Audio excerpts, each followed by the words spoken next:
പരുന്തുകളെക്കുറിച്ച് ഞാനിങ്ങനെ കേട്ടിട്ടുണ്ട്.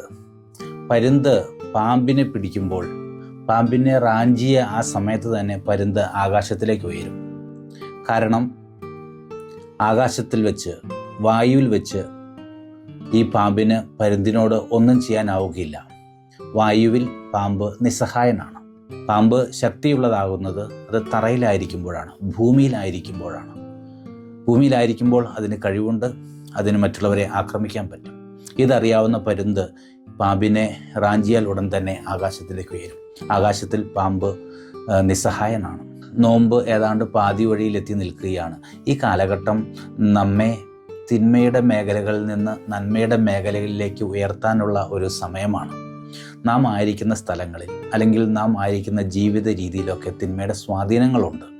അവിടെ നമുക്ക് ശക്തി ഉണ്ട് താനും. പക്ഷെ നാം എപ്പോൾ നമ്മെ ആത്മീയ മേഖലയിലേക്ക് ഉയർത്തുന്നുവോ അവിടെ ദൈവത്തിൻ്റെ കൃപ നമുക്ക് കിട്ടും.